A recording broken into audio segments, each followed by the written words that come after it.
Okay, I'm gonna get started.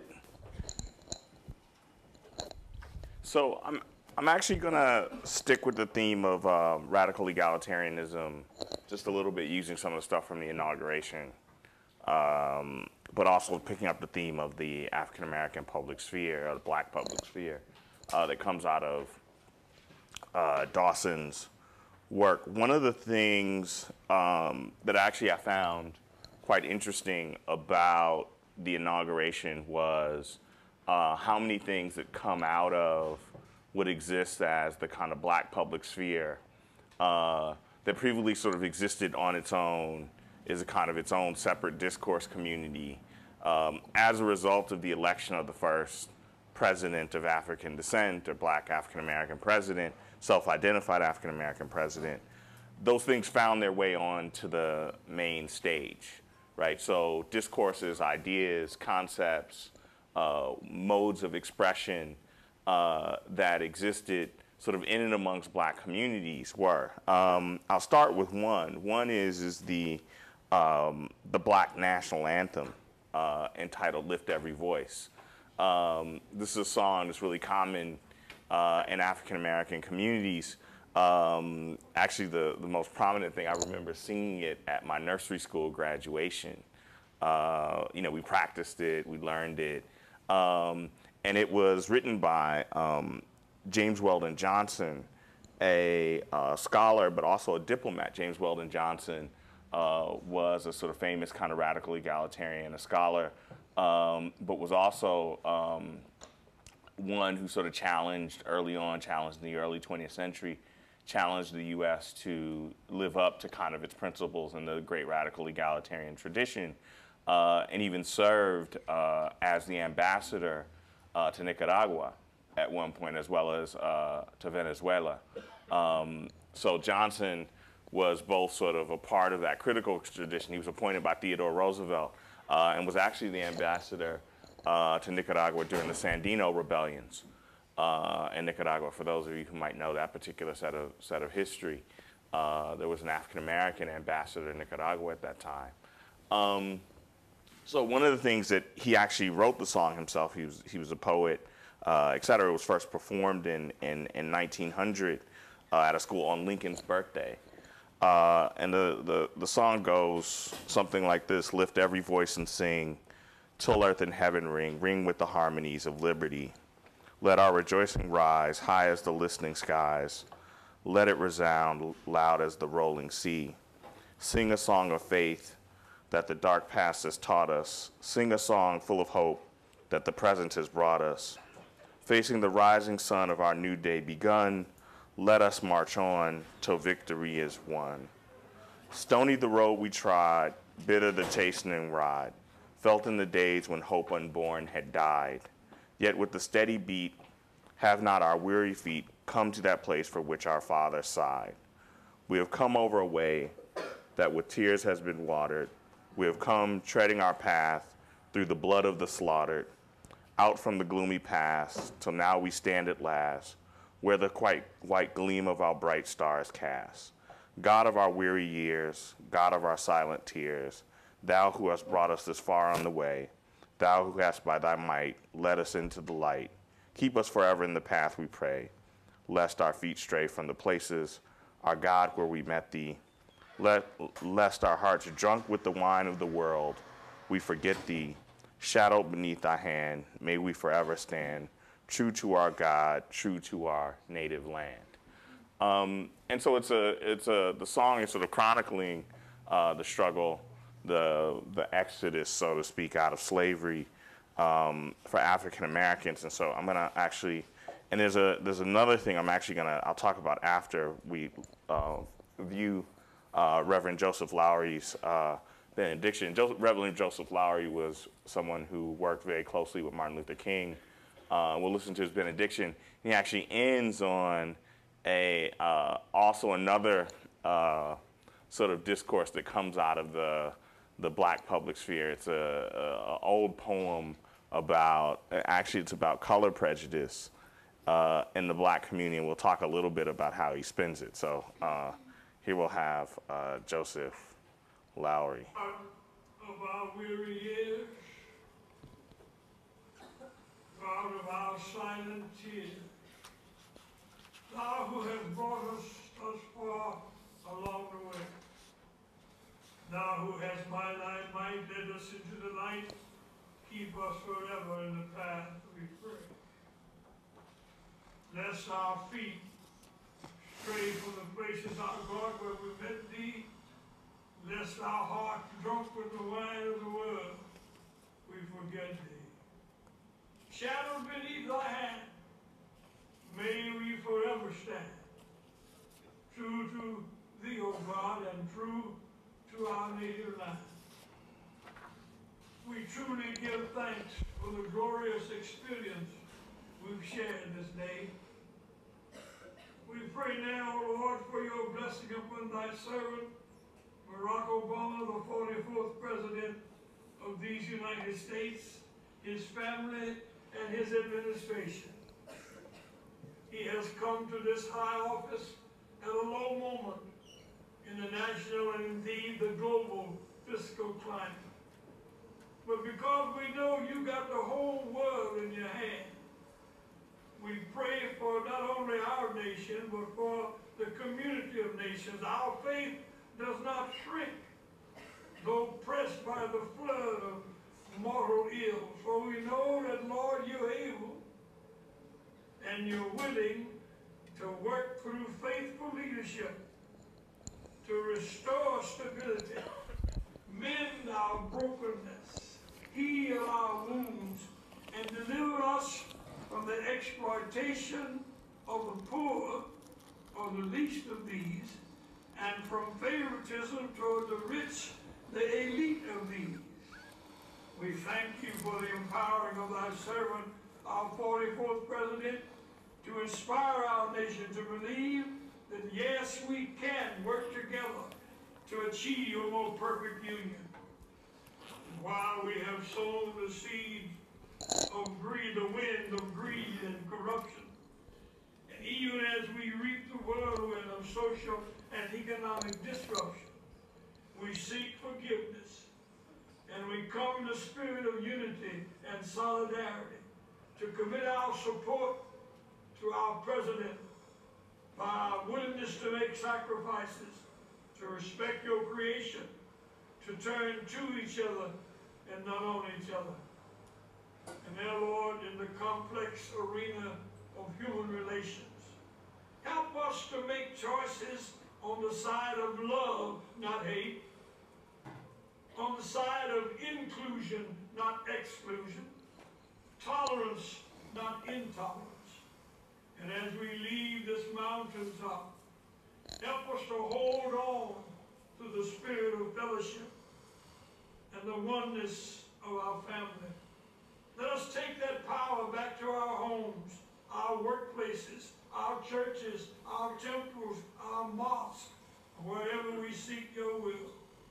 Bless President Barack, First Lady Michelle. Look over our little angelic Sawyer and Malia. We go now to walk together as children, pledging that we won't get weary in the difficult days ahead. We know you will not leave us alone with your hands of power and your heart of love. Help us then now, Lord, to work for that day when nations shall not lift up sword against nation, when tanks will be beaten into tractors, when every man and every woman shall sit under his or her own vine and fig tree, and none shall be afraid, when justice will roll down like waters, and righteousness as a mighty stream. Lord, in the memory of all the saints who from their labor rest, and in the joy of a new beginning, we ask you to help us work for that day when black will not be asked to get back, when brown can stick around, when yellow will be mellow, when the red man can get ahead, man, and when white will embrace what is right. Let all those who do justice and love mercy say amen. Say amen and amen.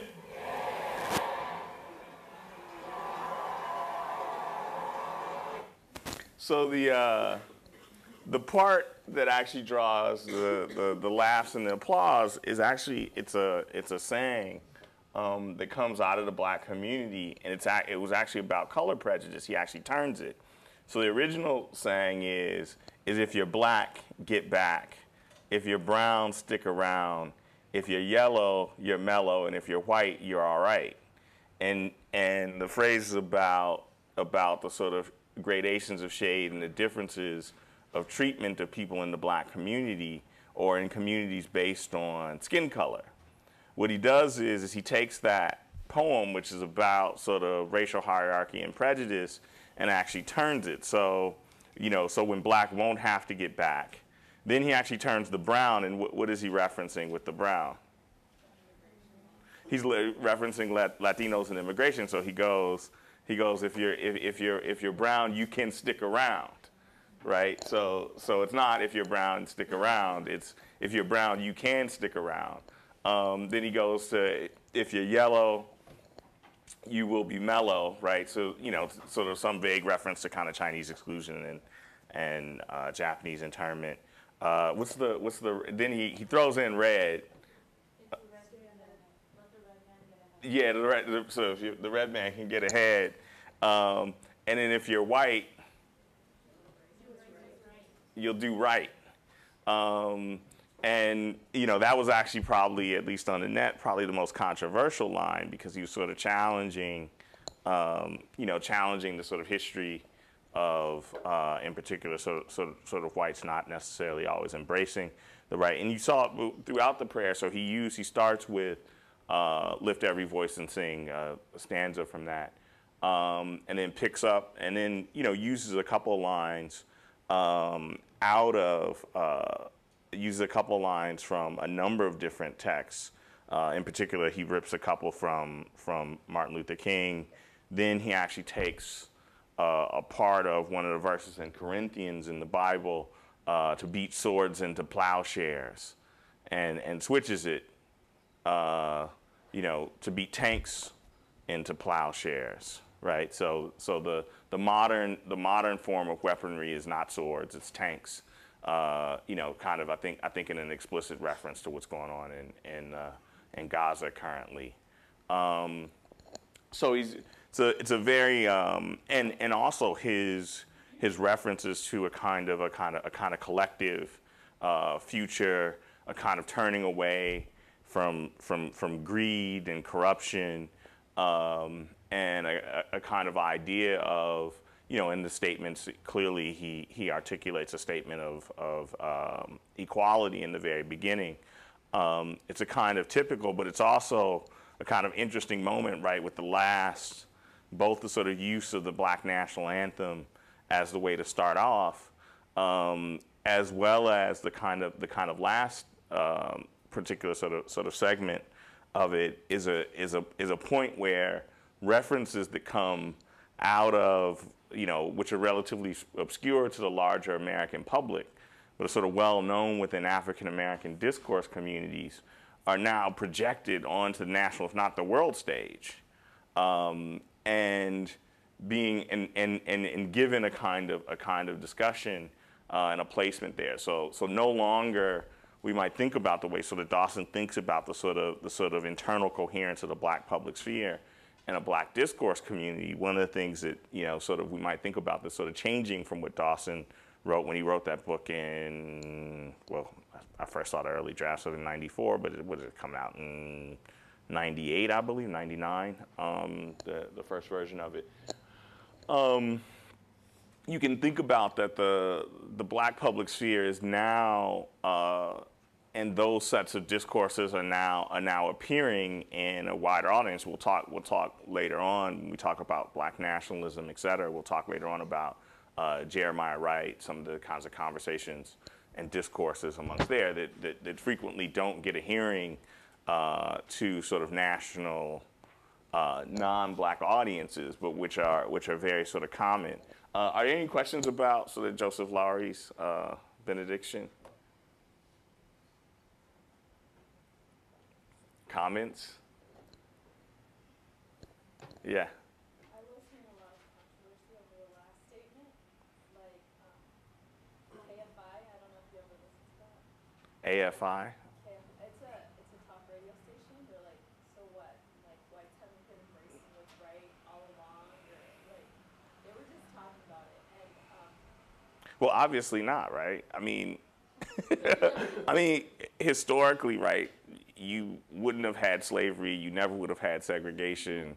I mean, it's a piece of kind of anachronistic absurdity, right? Which is to say, you know, one can't sort of talk about, you know, and then it's all, well, you know, I'm a good white person. And that, I mean, that's the kind of silly stuff that was written on the internet. And that's not what he was trying to say. He was trying to place it in the kind of historic context. And lots of the speech was sort of, you know, challenging those kinds of ways of thinking and sort of saying, and trying to do honor to that history and sort of remember it in that moment. You know, I remember I was listening to NPR.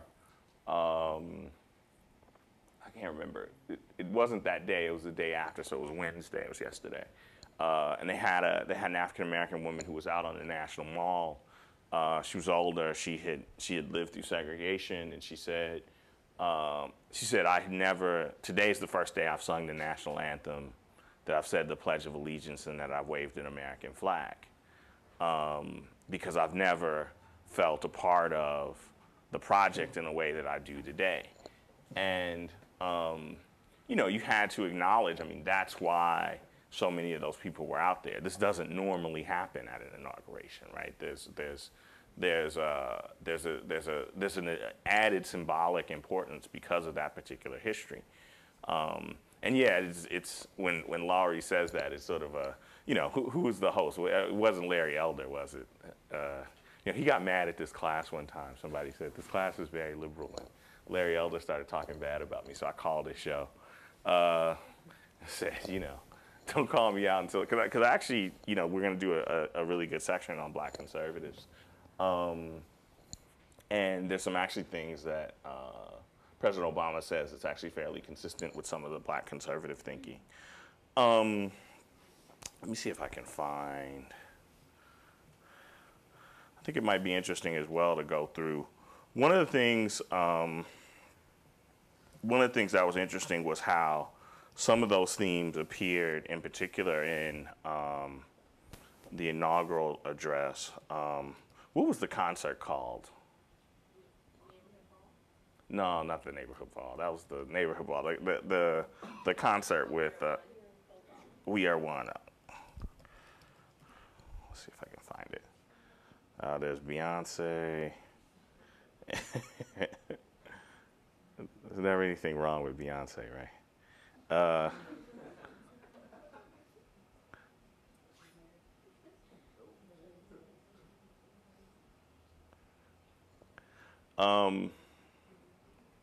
So a lot of things that were going on, if you sort of think about, we'll go back to the concert was a kind of interesting. How many of you guys saw it? Maybe you guys don't have HBO. Yeah, because it only came on HBO. Very fascinating blending of sort of popular culture and political activism in a way to kind of, in some ways, to kind of reframe the discussion. You had sort of cultural products that had been essentially kind of protest songs now appearing in a kind of official thing. You know, so Bob Marley's One Love, the song A Change Is Gonna Come being performed. And then, of course, you had, you know, I picked up the phone, I called a friend who was actually out on the mall during the concert when, after Bono performed. And he's just the quintessential rock star. Like, his charisma is just so brilliant. Like, he just took the crowd and put it in the palm of his hand. And he sang the song. He sang first his song that's a reference to the assassination of Martin Luther King. And so, you know, for him to sing that song in that place, and you know, sort of important in terms of, you know, Bono because of his history as a a person involved in the Irish Catholic, the Northern Irish Catholic struggle against British colonialism and oppression by the Protestants in Northern Ireland. They saw the American Civil Rights Movement and King as a kind of, in particular, as a kind of touchstone for much of that struggle. So Bono was speaking, and then also his work on sort of AIDS Africanism, AIDS in Africa, and other places. He was able to kind of project a sense of the moment and its significance for the world, but also the significance of that particular place where King had stood and given the what's now known as the "I Have a Dream" speech, which I prefer to call the insufficient funds speech, because I think that's the much more powerful line.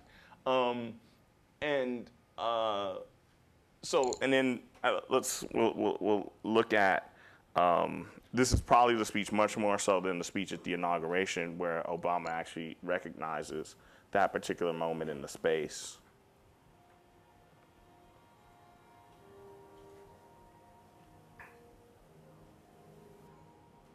Ladies and gentlemen, the President-elect of the United States, Barack Obama.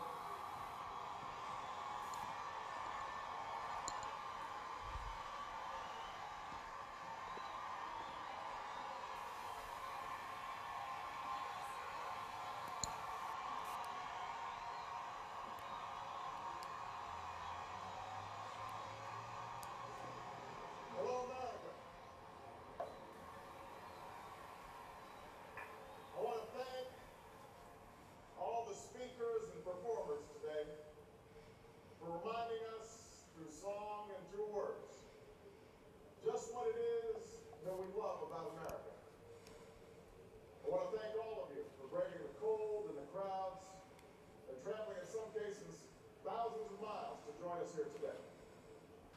Welcome to Washington, and welcome to this celebration of American renewal. In the course of our history, only a handful of generations have been asked to confront challenges as serious as the ones we face right now. Our nation is at war. Our economy is in crisis. Millions of Americans are losing their jobs and their homes. They're worried about how they'll afford college for their kids or pay the stack of bills on their kitchen table. And most of all, they're anxious and uncertain about the future, about whether this generation of Americans will be able to pass on what's best about this country to our children and their children. I won't pretend that meeting any one of these challenges will be easy. It will take more than a month or a year. It will likely take many. Along the way, there will be setbacks and false starts, and days that test our resolve as a nation. But despite all this, despite the enormity of the task that lies ahead, I stand here today as hopeful as ever that the United States of America will endure, that it will prevail, that the dream of our founders will live on in our time.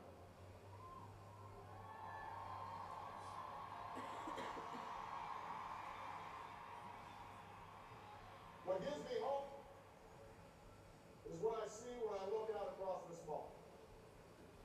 Where these monuments are chiseled, those unlikely stories that affirm our unyielding faith. The faith that anything is possible in America.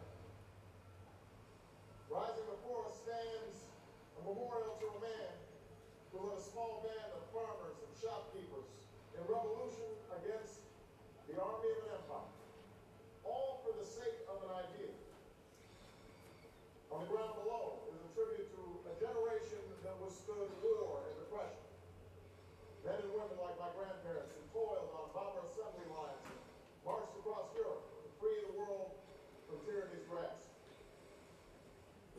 Directly in front of us is a pool that still reflects the dream of a king, the glory of a people who marched and bled so that their children might be judged by their character's content. And behind me, watching over the Union he saved, sits the man in so many ways made this day possible. And yet, as I stand here today, what gives me the greatest hope of all is not the stone and marble that surrounds us, but what fills the spaces in between. It is you, Americans of every race and region and station, who came here because you believe in what this country can be and because you want to help us get there.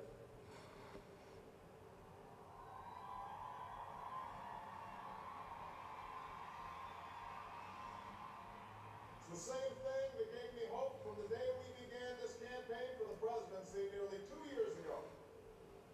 A belief that if we could just recognize ourselves in one another, bring everybody together, Democrats, Republicans, independents, Latino, Asian, and Native American, black and white, gay and straight, disabled and not, then not only would we restore hope and opportunity in places that yearn for both, but maybe, just maybe, we might perfect our union in the process.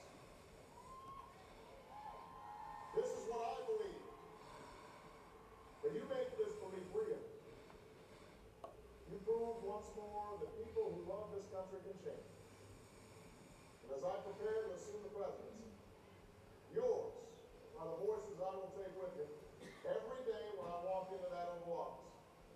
The voices of men and women who have different stories, but hold common hopes. Who ask only for what was promised us as Americans, that we might make of our lives what we will, and see our children climb higher than we did. It is this thread that binds us together in common effort, that runs through every memorial on this mall, that connects us to all those who struggled and sacrificed and stood here before. It is how this nation has overcome the greatest differences and the longest odds, because there is no obstacle that can stand in the way of millions of voices calling for change. That is the belief with which we began this campaign, and that is how we will overcome what ails us now.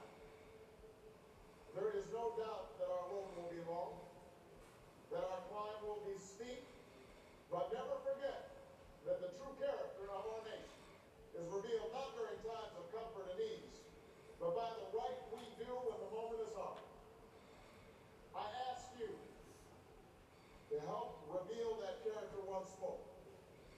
And together, we can carry forward as one nation and one people the legacy of our forefathers that we celebrate today. Thank you, America. God bless you. So what's the overarching theme of the speech? What's the dominant theme that gets returned to time and time again? Yeah. Yeah. No, it's right. Right. Unity. Right. The overarching sort of piece thread that goes through the whole thing is a kind of statement of unity. What's the second theme that connects or is a kind of action theme connected to unity? Yeah.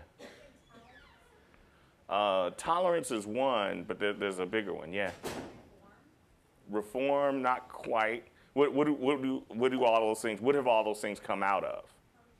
Struggle, right? So struggle is the secondary theme. So America becomes unified through a collective struggle, right? That's the sort of overarching piece or thread through the speech. Those are the two dominant themes that he returns to time and time again, right? The struggle is represented with Washington, right? Leading a band of revolutionaries. The struggle is represented in, he cites the struggle in terms of the difficult economy that we face. Cites the struggle with World War II, the reflecting pool, dream of a king. Then he returns, and so who are the key agents in that struggle?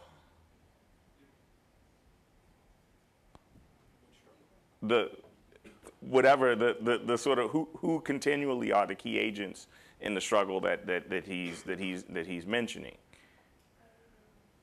Everyday people, right? It's regular people, right? It's not the stone and marble. It's what stands between it. It's the regular American people, that the great men of Lincoln and King, et cetera, are really just the products of the struggle of regular people. And so in that sense, right, then he returns to his theme of, you know, millions of voices calling for change, and what is the ultimate goal of that struggle? What is the journey that we're on? And he uses a particular phrase that fits nicely with radical egalitarianism.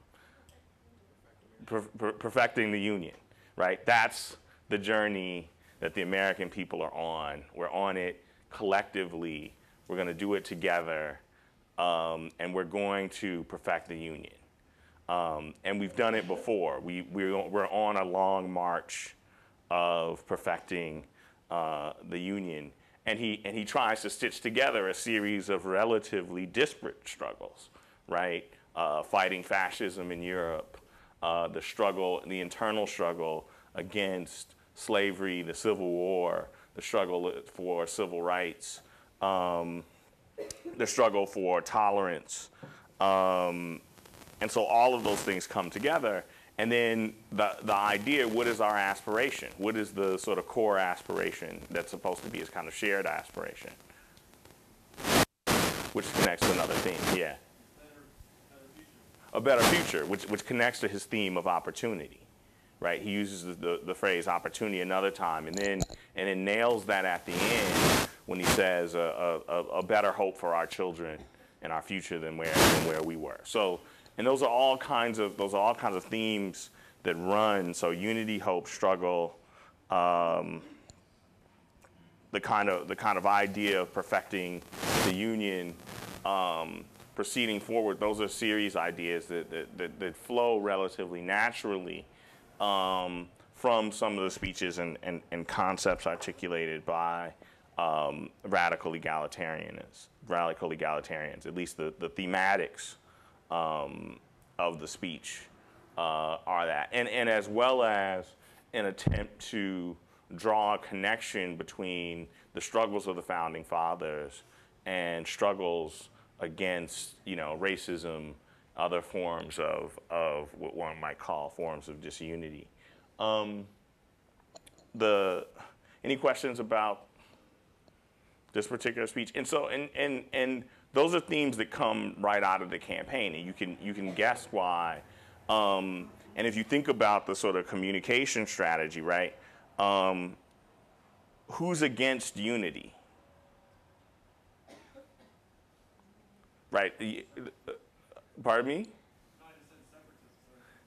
Right. But I mean, but a concept of, but even they have some sense of unity somewhere. Like everyone likes unity, right? Unity as a construct is a positive. It's a positive emotion. It's a positive value. Who's against hope? No one's against hope, right?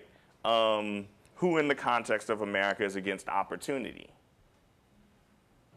And struggle, which its sort of flip side is, and struggle is a kind of carefully chosen term because one could talk about struggle is a way to talk about hard work, but not just talk about it in its individual manifestation, right? So struggle is both sort of individual hard work, but it's also, and as well as struggle suggests that there's some barrier, rather than just everything's perfectly well, it's just about your own hard work. Struggle suggests that there's some barrier that must be overcome.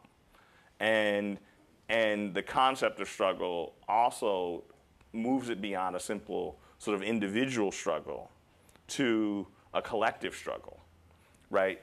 And so that's a kind of way to take a sort of theme that comes out of a kind of conservative ethos, right? Of of hard work, the kind of libertarian meritocratic theme, and sort of craft a positive, rather than a kind of critique of sort of barriers, to craft a kind of positive narrative of challenging barriers that connects with, so the struggle now, the civil rights struggle, is similar to the struggle of the patriots overcoming an empire, right? And you wouldn't overcome an empire all by yourself, right? You're not going to do it all on your own. You need other people. You need a band of people. And what does he refer to the people who were there? It's a group of farmers, right? It's not a well-heeled professional army. It's a group of farmers, and a group of farmers defeated an empire, right? So the idea is that in struggle, by connecting with a kind of a collective, one can do other things, but struggle isn't just a kind of let's get something free. It's a steep climb. He's even using that term. So it connects with a kind of ethic, and a very deep American ethic of hard work, and plays with the sort of easy and facile notion of kind of meritocracy, to suggest to include a kind of sense of a barrier, things that we have to move things out of the way and do it collectively. It's not just our own individualism. And so he consistently pivots away from individualistic themes. And I'm going to turn to the inauguration address.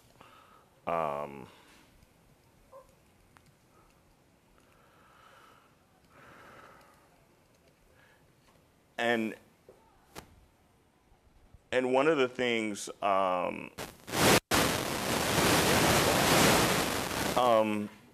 one of the things that's really interesting about his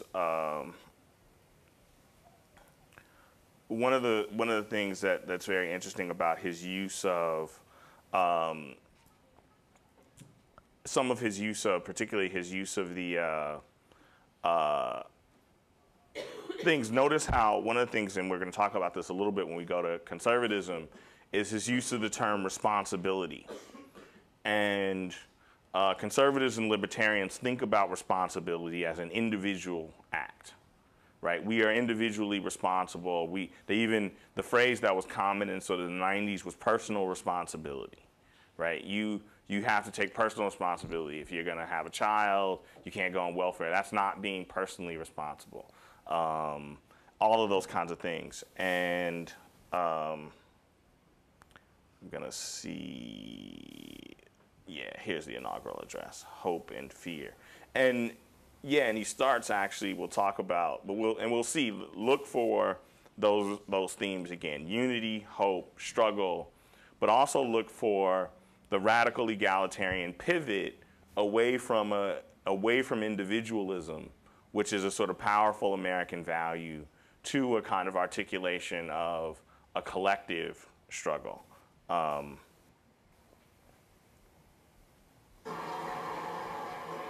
this day, we gather because we have chosen hope over fear, unity of purpose over conflict and discord.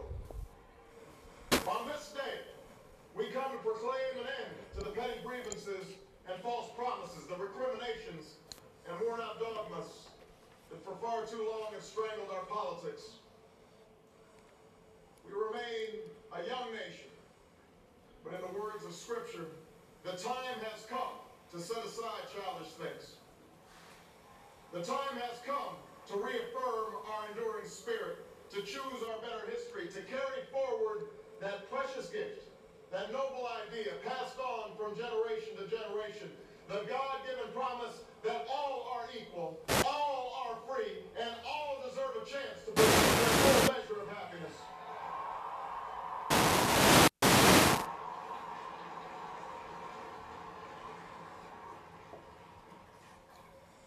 In reaffirming the greatness of our nation, we understand that greatness is never a given.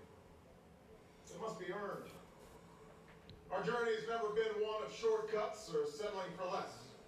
It has not been the path for the faint-hearted, for those who prefer leisure over work, or seek only the pleasures of riches and fame.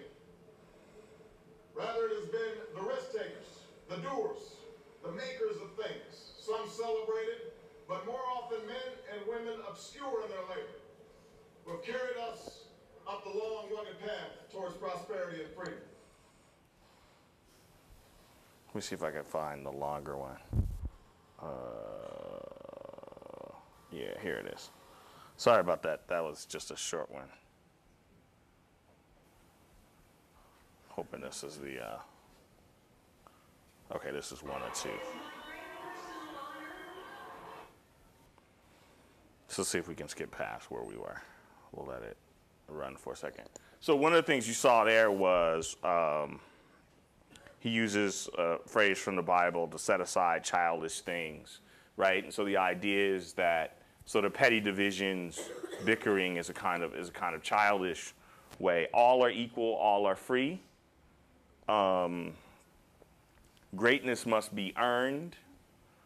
It's a journey, but the call to greatness is not about achieving sort of personal gain and fame, riches, etc. And then he pivots and says, it is in sort of a kind of reference, or actually sort of reference to labor, the makers of things that have often pushed things. Most of them, he uses the term, obscure in their labor, right? Again, this is the idea that regular people are the authors of American history, right? The people that we don't see, the people that we don't pay attention to are the ones who actually change the world.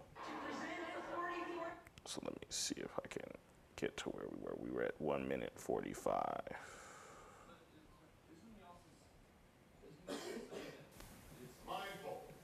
Go ahead. Isn't he also saying that it's the people who step out on the limb and try something new that are... Yeah. So he also makes a reference to risk takers, which is the idea that those he makes a reference to. So and risk you could think about in 2 ways. One could think about risk in terms of creating new ideas. One could also think about risk in terms of the courage to try and change something, to step out. That's a part of that as well.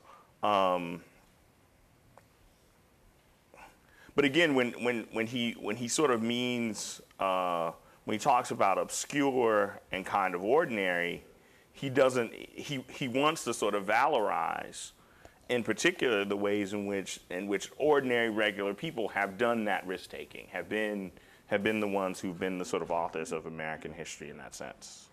At these moments, America has carried on not simply because of the skill or vision of those in high office, but because we, the people, have remained faithful to the ideals of our forebears and true to our founding documents. So it has been, so it must be with this generation of Americans. That we are in the midst of crisis is now well understood. Our nation is at war against a far-reaching network of violence and hatred. Our economy is badly weakened, a consequence of greed and irresponsibility on the part of some, but also our collective failure to make hard choices and prepare the nation for a new age. Homes have been lost, jobs shed, businesses shuttered.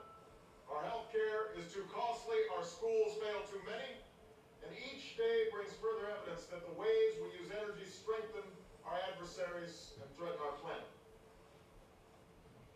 These are the indicators of crisis, subject to data and statistics.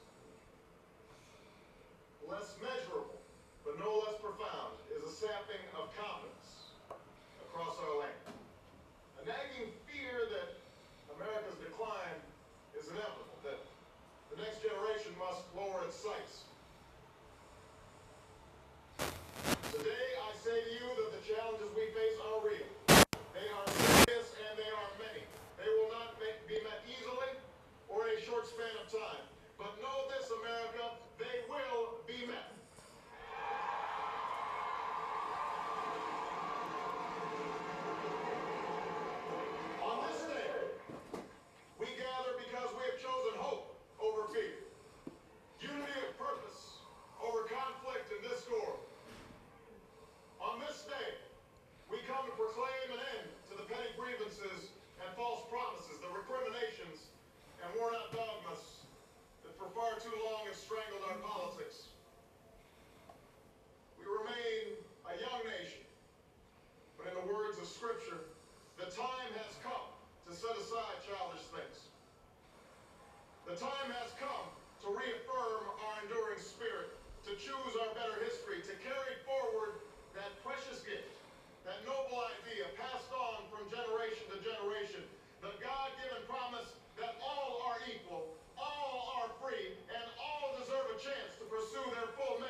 shortcuts or settling for less.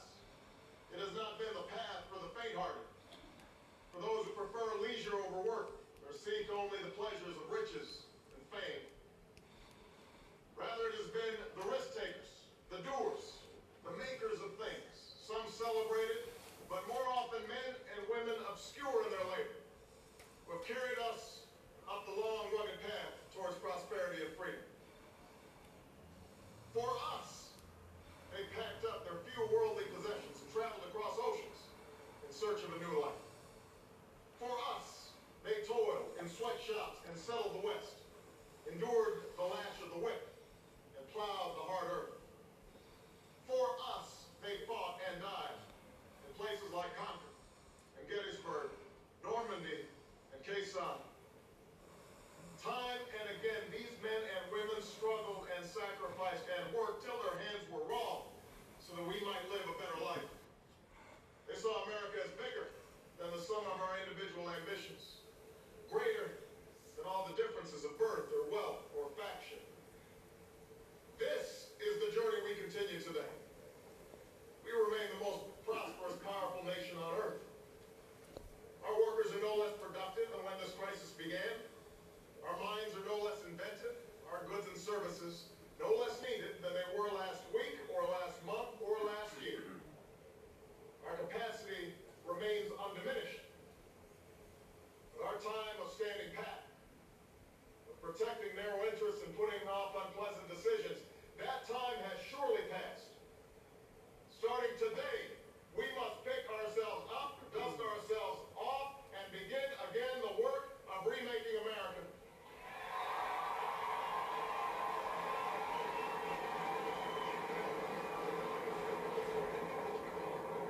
Everywhere we look, there is work to be done.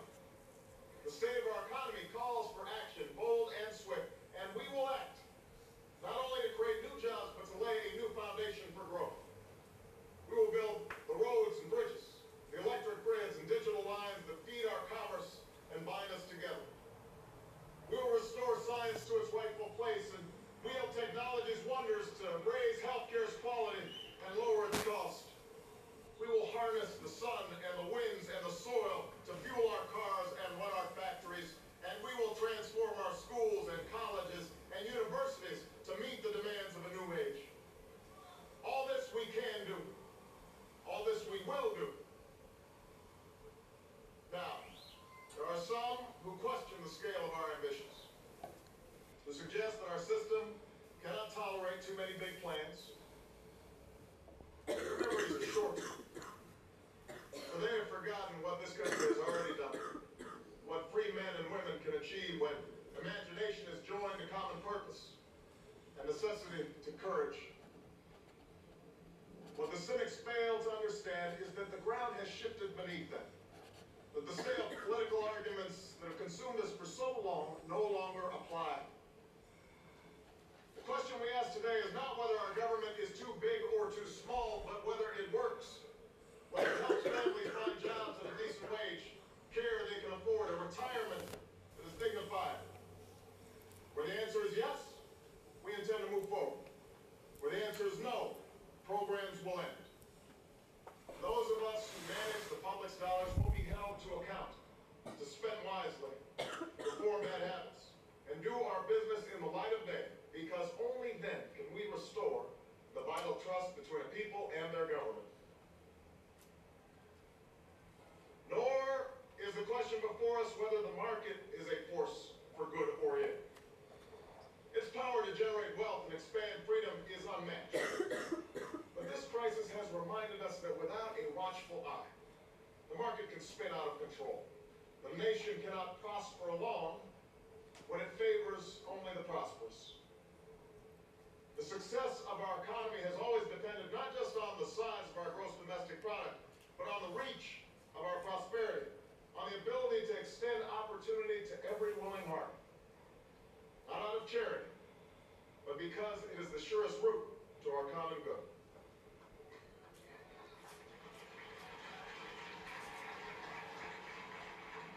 As for our common defense, we reject as false the choice between our safety and our ideals. Our founding fathers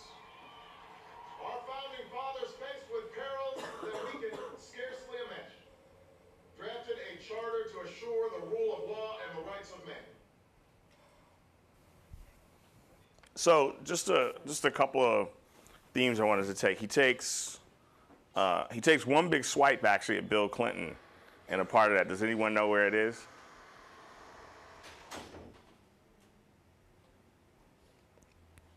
You guys weren't paying attention during that time. Bill Clinton started one of his major lines in one of his inaugural addresses was, "The era of big government is over." And what the sort of response to that, and that was sort of Bill's kind of triangulating point, which is to say, you know, I'm going to concede a certain line to the conservatives about the rightful size of government. And what he was able to do, what he does there is he takes a swipe at it saying, look, we're not concerned about the size of government, doesn't matter. It isn't the debate isn't whether it's too big or too small, it's what it does. He hits a number of themes in that particular segment that are quite interesting. The first is the riff that he develops around "for us," right? So for us, in that moment, he invokes slavery, right? People suffered under the whip, the lash, and plowed the earth. For us, they fought at Concord. This is the founding fathers, as well as Normandy, World War II. He references Vietnam, and again, this is this movement towards collective. He actually explicitly takes on a kind of radical egalitarian point of view. Doesn't necessarily question capitalism, right? It's not whether we should have markets, but the most important thing about the markets is not the size of GDP, but the reach of prosperity, right? So the marketplace must be regulated such to create stability, but it also must be regulated such that the reach of prosperity reaches beyond those at the very top, right? So that's a kind of a radical egalitarian statement about intervention into the marketplace. Talks about the things that bind us together, and one of the interesting plays in the speech is, so there's a kind of underlying contradiction that he has to deal with, right? So he's on one hand saying, he on one hand wants to kind of say that America has. He's on one hand saying that America has some road to travel, and in part, you know, in the last bit, which is like a sort of dig against George Bush, we've deviated from our best values, right? Yeah.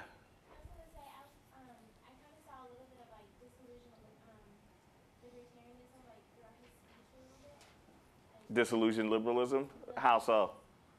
Because in the readings it kind of compared it to, not this particular, but it talks about Dr. King's "I Have a Dream" speech and how he identified that there were problems, but then he also said that we had a long road to travel and that, you know, it may not come in time, but it will come. Mm-hmm. I think here he is actually saying that it is going to. Yeah, right. But he's not. But the speech is ultimately completely optimistic, right? We have all the capacities. He's not disillusioned. We have all the capacities within us to do this, right? The American people, American institutions can do this, and then there's a sort of real thing, which is there's a kind of sleight of hand going on, which is this kind of reference to the past, which is obviously problematic. Right, so the past is obviously sort of problematic in terms of we are now just sort of realizing the fruits of different struggles, and we've also maybe sort of taken a step back. But at the same time, he wants to valorize those sort of values and project them forward. So he uses a reaffirmation. Do you have something? Oh yeah,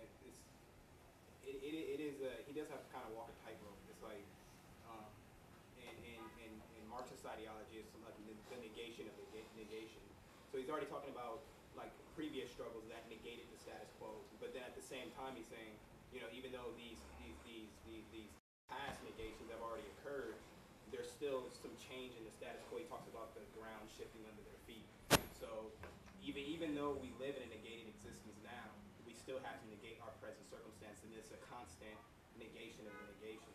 And so he also referenced changing the status quo, I think more radically than other politicians have done that, you know, in terms of the ground shifting below people's feet.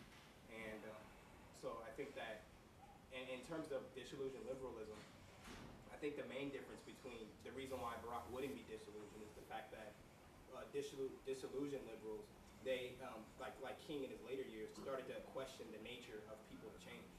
Like, King was questioning seriously, can white people change? Are they too connected to the benefits of racism to change? And I think Barack Obama doesn't necessarily, well, he obviously doesn't take the position that that they can't change, but that they have to notice their differences and their common purposes and common goals, and then they can move beyond those arbitrary differences. Right, and yeah, go ahead. I was just going to say, that's why it was so retrospective, too, and just talking about the great things that we have done to show people who are maybe not very hopeful or a little bit doubtful of what can really happen, to show them that we have done a lot of great things. So that was important. Yeah, and it's actually a smart sort of political move, because what does he do? He paints his detractors as small-minded, cynical, right? You are the people who are standing on the side always saying no. Yeah. That we can't do this, you can't do that, there's not a future that's projecting, but and so what he's trying to do is to say, well, you know, he's basically answering with his campaign theme. He doesn't say it, but it's hovering around there. Yes, we can, right? Yes, we can, and yes, we have. So America has met a series of different challenges, relied on its principles, and emerged better each time, right? And sort of great things come out of it, and an underlying thing, right? So one could say, well, we don't want to intervene in the marketplace, and helping the poor and people who are down and out should be about our sort of individual acts of charity, right? You should go and give to your church. You should go and donate time at the homeless shelter. You should go and do those kinds of things. But really, that's not government's providence, right? Government should stay out of that. It's important for you, and that's a kind of conservative ethos. And he makes a distinction there. He says not to say that you should not engage in charity, but that can't be left to charity, right? That there's a dignity in the system functioning the way it should, and spreading opportunity to those who don't have it. And so he rejects the answer to some of his questions about sort of inequality in the marketplace. He rejects the sort of concept that charity might solve the problem. He does that right at the end. But you guys nailed it. So there's a lot of stuff, and the there's one way, you know, he was sort of consciously, in terms of the way he delivers the speech. For instance, so, you know, his call and response line was the "for us," and one of the things is if you think about the speech, you think about some of his other speeches, the speech was a little less rhythmic because the rhythm was a lot simpler. So if you think about that passage of the speech where he's doing the call and response, and that's frequently where you get the kind of African-American vernacular tradition, the sort of musical poetics of it. Instead, in this speech, the line that he used when he builds that, he does it only for a short period of time, and the rhythmic line is simple. It's not a complex polyrhythm. It's not "yes, we can," that he can deliver in different ways. It's simply a two-beat "for us," for us. It's not "if I had sneezed," you know. So and there's always but that call and response pattern is a central part of the black vernacular that comes in. It exists in jazz music. It exists in African forms of music. It exists, and he uses it, but he uses it in a kind of muted fashion, right? I'm president of the United States. I'm going to use this, but I'm not gonna go all out with it. I'm gonna use it in a kind of restrained fashion. So he could have taken that line and extended it, right? The For Us could have been a slightly longer piece that he could have used in a sort of polyrhythmic fashion, and then he could have stretched out that For Us riff in a way, and it would have built the speech into a different kind of emotional crescendo, right? And he made a conscious decision to sort of gesture towards it, but to not build it as far as he could. And if you notice, one of the things about his sort of speaking pattern, which also helps to build that rhythm, is the way he drops his voice at the end of a line, right? And he's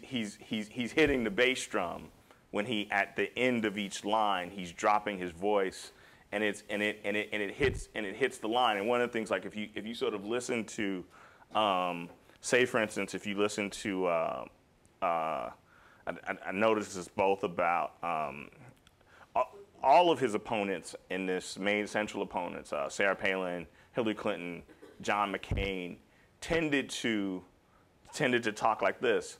I'm building a line into the speech and I'm going off into the, and they didn't have that rhythm of dropping the line, dropping the beat at the end of a point, which builds into that kind of rhythm that he uses in those call and response spaces. And so, and in fact, when at the Unity concert, Jamie Foxx kind of makes fun of his speech pattern in doing that, but it's what gives the speech a kind of rhythm. And if you notice in this speech, he's muting it a little bit. He's not dropping it as hard as he has in certain speeches. And one of the things that he does in other speeches is we'll look at some of them later, is that he actually builds the emotional crescendo by dropping it faster and faster, right? The line between the main lines and when he drops starts shortening. So it starts going boom, boom, boom, boom, boom, boom, boom, boom, boom, boom, boom, boom, boom, applause line, right? And that's a that stuff comes like straight out of, if you listen to Elvin Jones drum solo, or some of the kinds of things. I mean, that stuff comes straight out of that. Or the beat on the one in funk music. There's a kind of way. I mean, even hip hop artists use that same particular kind of cadence. Here's a part 2 of the speech. I guess we'll go through that a little bit. See if we can get it.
The internet's all of a sudden gotten really slow. And so, but just while this is booting up, I mean, those are some of the things that we saw in sort of King's speech, et cetera, and a kind of a development of a speaking style that is conversant with actually both sort of black poetics, but also sort of other African American and African musical traditions that uses the call and response and builds in those kinds of spaces. And I remember, how many of you guys are taking Professor Rocco? I remember he and I talked after. Oops, I'm gonna need to log in again.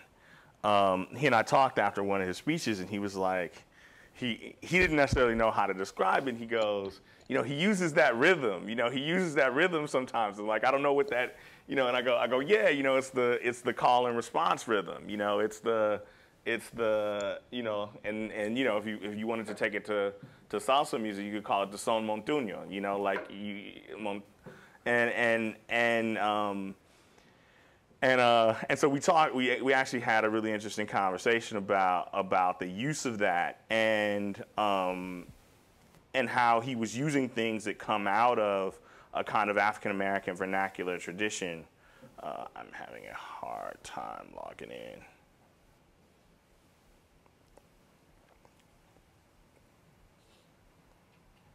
I used to have a program. It's such a pain to rip stuff off of YouTube.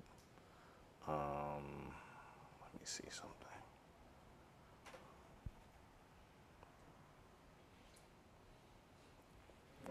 So I could just dump it into my iTunes.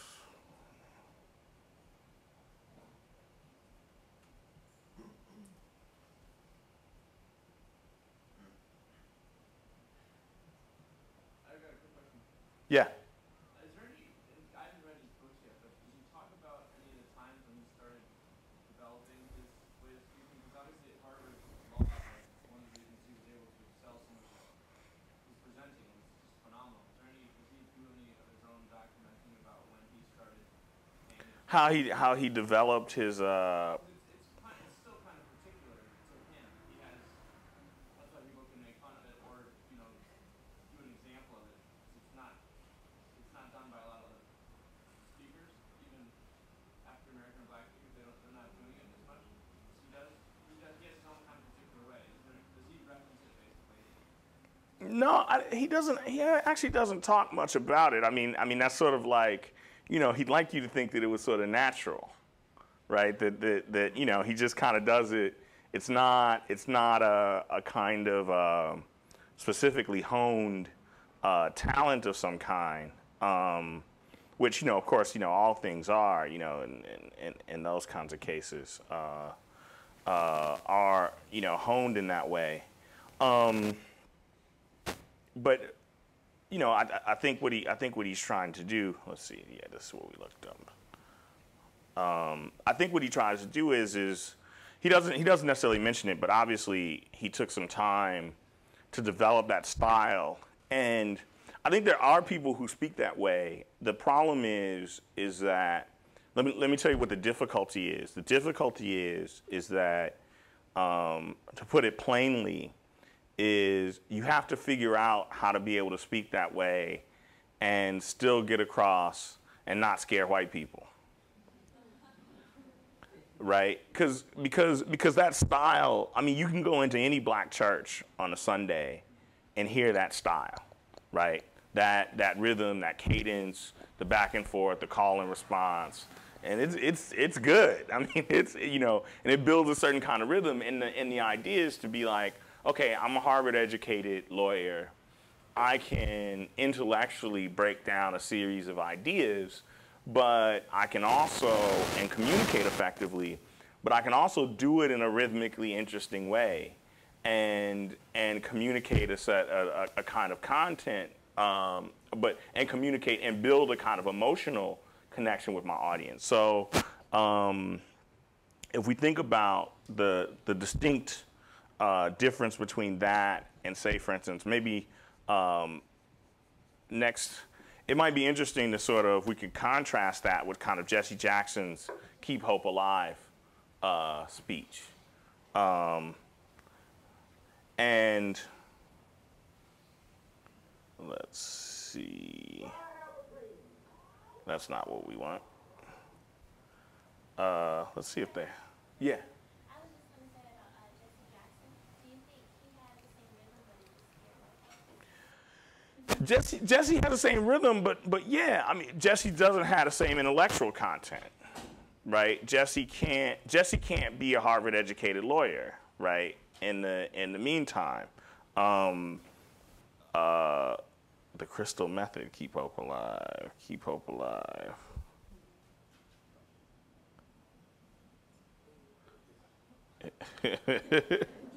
This is funny, the stuff you find on here. I have it. I'll do it next time because I have it in my. It's on my iTunes, but I push my iTunes out to my external drive, and I'd have to hook that all up. And we'll contrast it. We'll start off next time contrasting it.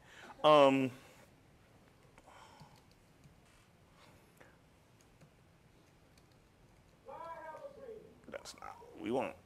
Okay. Part 1, we'll go to part 2.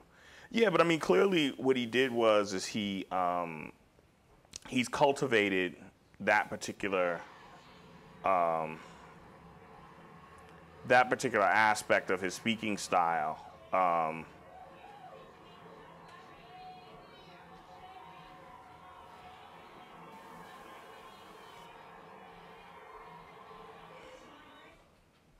And it's hard to do. I mean, so you have to think about it, right? This is an African-American guy who grows up, and I mean, that's part of what he covers in Dreams of My Father. He grows up in Hawaii,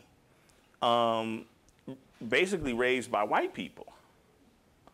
And so I'm assuming that he learns this in Chicago, right? He learns on the South Side. It's funny too, because there was someone called me. Was it? I can't remember if it was my undergraduate mentor, and she calls me, and it was the day when he first visited the White House after he'd been elected, and he's sort of walking. He's walking with George Bush, and he's walking like, he's like, and everybody. Folks on the South Side, but other places recognize the walk, right? That's a walk that comes out of, urban black communities. It's like, he's walking next to George Bush, who's, and then Brock's like, he's doing his thing,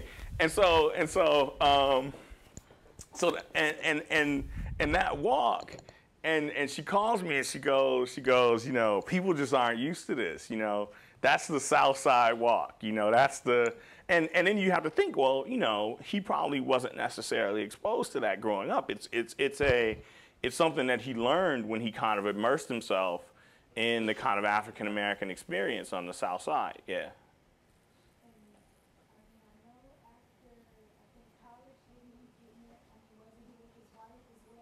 No, he doesn't meet his wife until he's well along in law school. But he finishes college and goes and works in the South Side, then goes to law school and comes back. And so the South Side of Chicago becomes this place where he goes and kind of immerses himself and, probably learns in some ways the speaking style, in and around the black church, how to communicate to a people. By the blood of generations. Those ideals still light the world, and we will not give them up for expedience sake.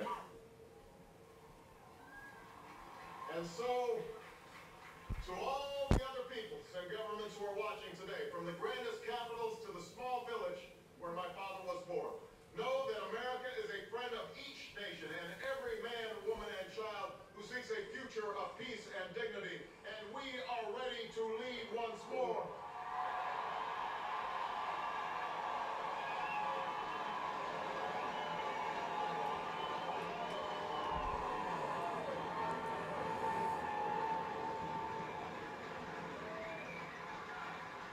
Recall that earlier generations faced down fascism and communism, not just with missiles and tanks, but with the sturdy alliances and enduring convictions.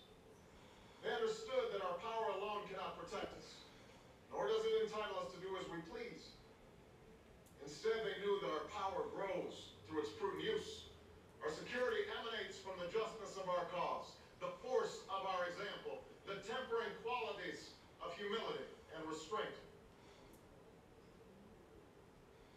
keepers of this legacy. Guided by these principles once more, we can meet those new threats that demand even greater effort, even greater cooperation and understanding between nations. We will begin to responsibly lead Iraq to its people and forge a hard-earned peace in Afghanistan. With old friends and former foes, we will work tirelessly to lessen the nuclear threat and roll back the specter of a warming planet. We will not apologize for our way of life, nor will we waver in its defense. And for those who seek to advance their aims by inducing terror and slaughtering innocents, we say to you now that our spirit is stronger and cannot be broken. You cannot outlast us, and we will defeat you.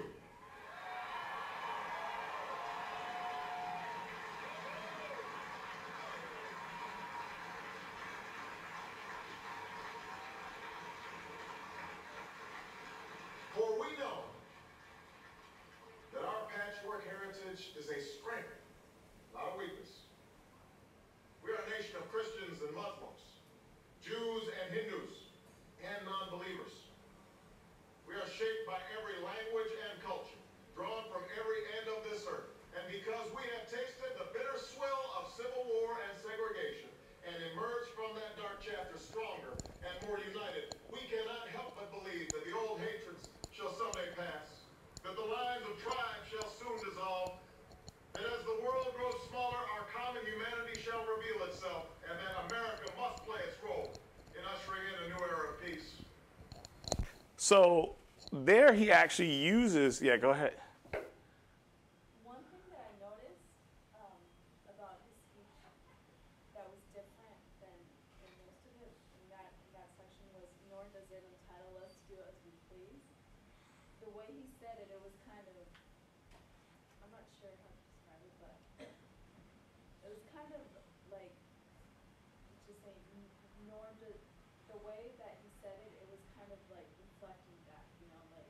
Yeah, yeah. I mean, in this segment of the speech, he's taking the big stick out and giving Bush a whooping, right? I mean, Bush is getting a whooping, right? I mean, he starts this segment of the speech out that it's a false choice between our freedoms, ideals, and our safety, right? That's a false choice. That we will, and then he pivots to say that we're not gonna beat. He basically argues that we're not gonna beat terror with terror, right? That in the end you defeat evil by being your better self. It just seems like in that line, like everybody would just like turn their head to Bush or something, you know?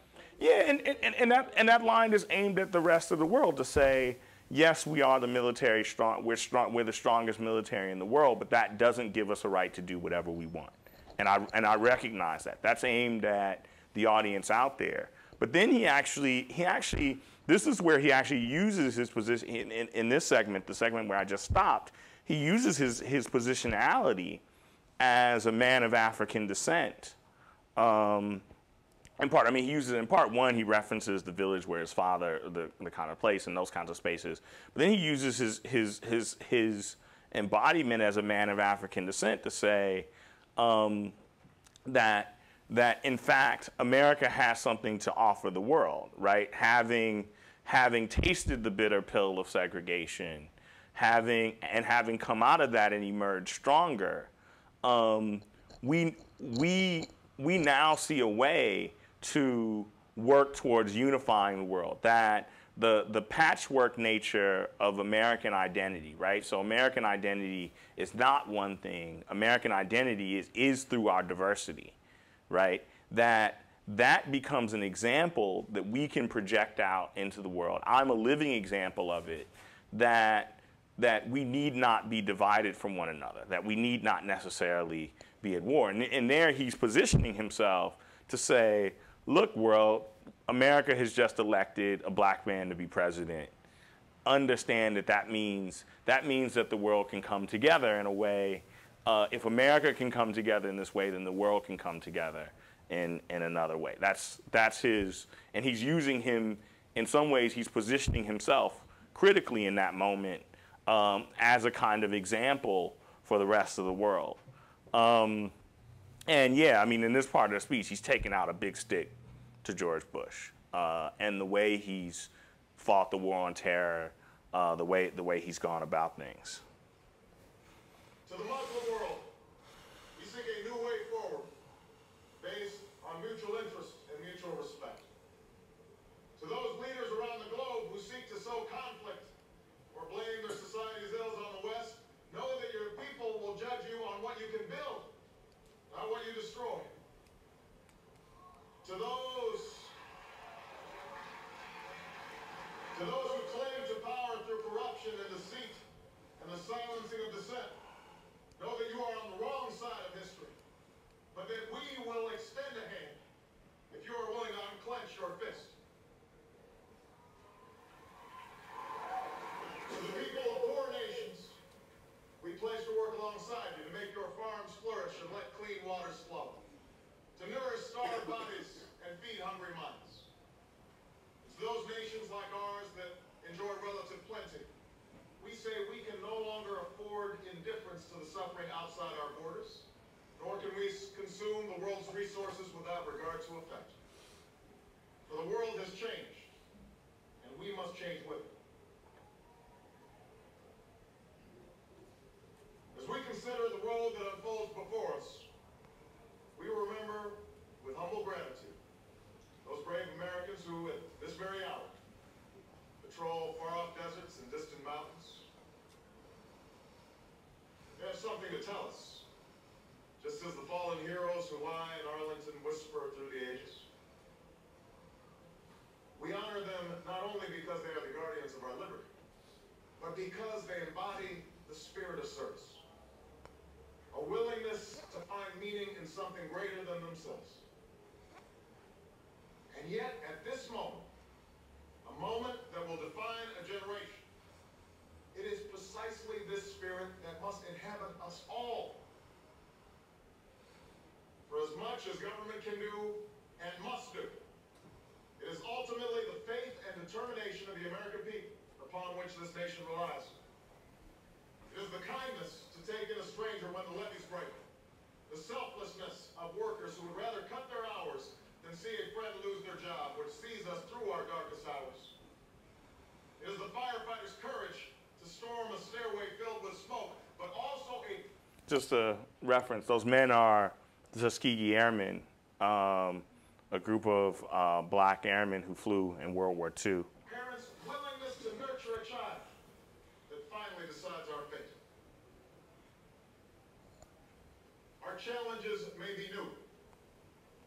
The instruments with which we meet them may be new. But those values upon which our success depends, honesty and hard work, courage and fair play, tolerance and curiosity, loyalty and patriotism, these things are old. These things are true. They have been the quiet force of progress throughout our history. What is demanded then is a return to these truths. What is required of us now is a new era of responsibility, a recognition on the part of every American that we have duties to ourselves, our nation, and the world, duties that we do not grudgingly accept, but rather seize gladly, firm in the knowledge that there is nothing so satisfying to the spirit, so defining of our character, and giving our all to a difficult task. This is the price and the promise of citizenship. This is the source of our confidence, the knowledge that God calls on us to shape an uncertain destiny. This is the meaning of our liberty and our creed, why men and women and children of every race and every faith can join in celebration across this magnificent mall. And why a man whose father less than 60 years ago might not have been served at a local restaurant can now stand before you to take a most sacred oath. So in that passage, he redefines or he lays out a definition of citizenship. Citizenship is collective responsibility. Citizenship is sacrifice. Citizenship, and not only is citizenship sacrifice individual, Citizenship is collective sacrifice. Citizenship is service to the nation, but citizenship is service to the world, something beyond oneself. And that beyond oneself that extends beyond the borders of the U.S. And then he goes back, he pivots back to the civil rights struggle, right, and referencing his own positionality there and his possibility to then again say, look, regular people, you've done this before, right? This can be done again. And, you know, citizenship isn't just about a set of rules and regulations, but it's a part of a set of mutual obligations.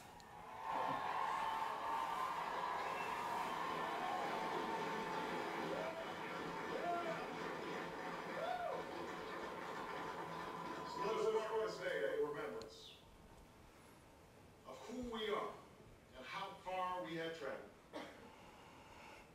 In the year of America's birth, in the coldest of months, a small band of patriots huddled by dying campfires on the shores of an icy river. The capital was abandoned. The enemy was advancing. The snow was stained with blood.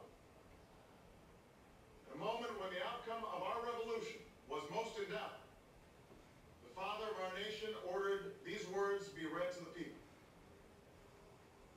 Let it be told to the future world that in the depth of winter, when nothing but hope and virtue could survive, that the city and the country, alarmed at one common danger, came forth to meet it. America, in the face of our common dangers, in this winter of our hardship, let us remember these timeless words. With hope and virtue, let us brave once more the icy currents and endure what storms may come. Let it be said by our children's children that when we were tested, we refused to let this journey end. That we did not turn back, nor did we falter. And with eyes fixed on the horizon and God's grace upon us, we carried forth that great gift of freedom and delivered it safely to future generations. Thank you. God bless you. And so one of the things is you know, there's another founding tradition that sets aside the sort of liberal tradition of individualism in the U.S., and that's the tradition of republicanism, right? The idea of collective struggle, the power of the government comes from the people, arbitrary rule is corruption, and citizenship derives through service to the nation. And this is actually one of the most profoundly Republican, not Republican as in Republican Party, but small r Republican speeches. The economy is a problem because of corruption. We have to come together. We move ahead by self-sacrifice, and citizenship is born out of our collective service and struggle. And he uses even the terms that are Republicans frequently use the term that collective struggle and service to the nation builds what they call civic virtue that overcomes corruption. And corruption is arbitrary rule. Corruption is greed. Corruption is all of those things. And he actually uses the terms of virtue and hope. Yeah.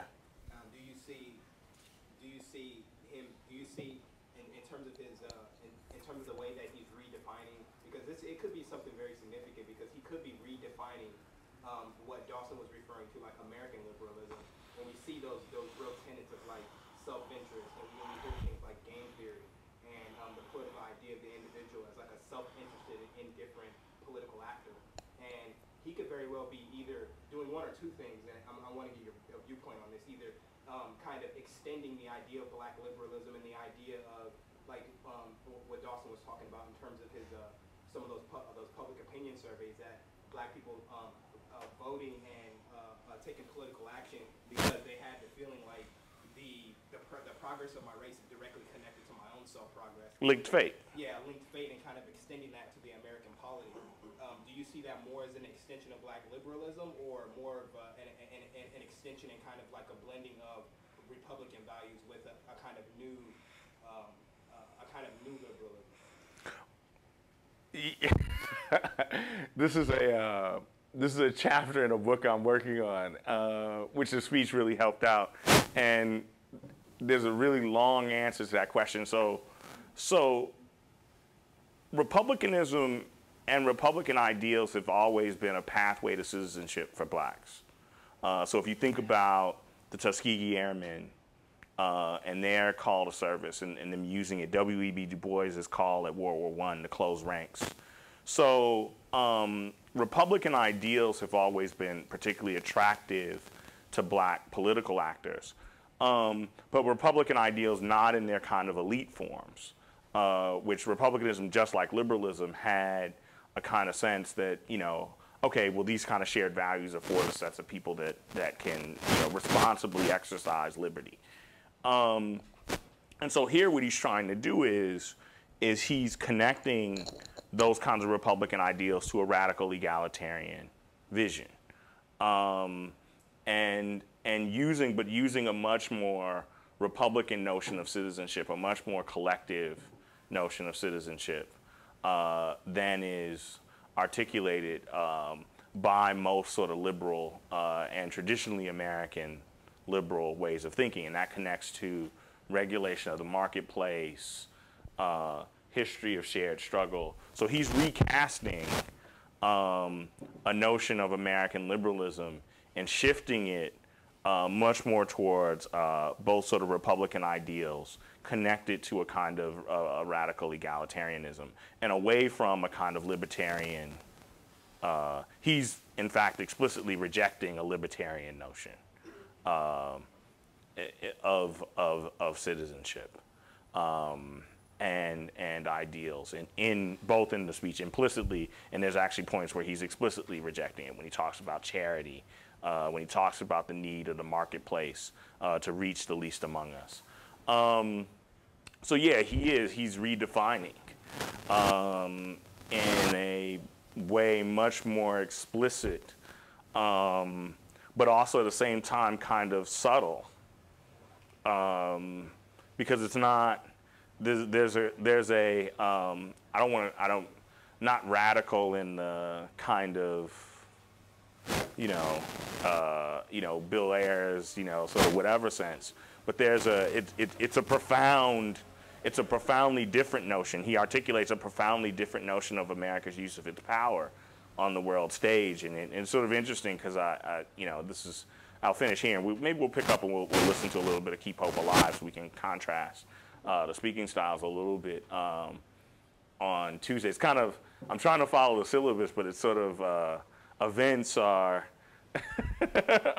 are insisting upon this, but in some senses, one of the things that is going on is that he is attempting to redefine the American notion of citizenship, as well as redefine American identity. So who are we, right? He actually answers the question. He actually poses the question and answers it, yeah. Well, it's interesting. I really think it's a combination of those two things. We're at a point now where we have used both of these methods to get where we are today. I think he's acknowledging that quite outright to say, hey, look what we've done, but now we have to combine these two things and use republicanism to have our nation be a powerful nation like this. We use radical egalitarianism to get where we are. We have to now acknowledge the past stuff, what's happened there, and then use those things to combine the forces of them to make an even more perfect union. I think that's what I'm seeing as the bigger picture. Yeah, but it's also, but at the same time, he is still turning away from the libertarian strain, which has been a powerful strain in American thinking. And who are we in the speech? Yeah, go ahead. He mentions like the different religions. Right, he mentions the different religions, and he consistently mentions the different races, and we're connected by this sense of struggle, common purpose, and by the ideals. We aren't defined, so we can all, and that's in part a Republican notion of citizenship, right? You are combined by your oath and your connection to the ideals of the republic, and by your participation in the republic. It overcomes things of birth, blood, etc. Yeah. Could you tell me really quick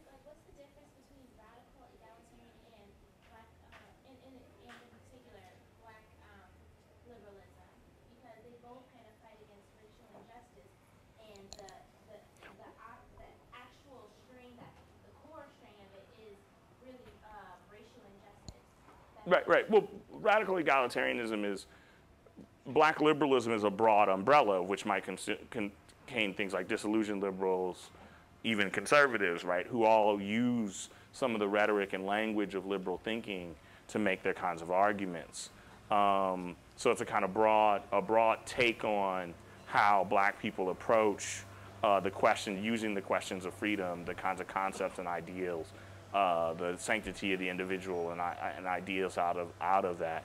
But in some ways, as a part of it, particularly the radical egalitarian strain, but also like I said in this speech, he's using a kind of a Republican staging to make a particular kind of argument. So I will see you guys on Tuesday. Thank you.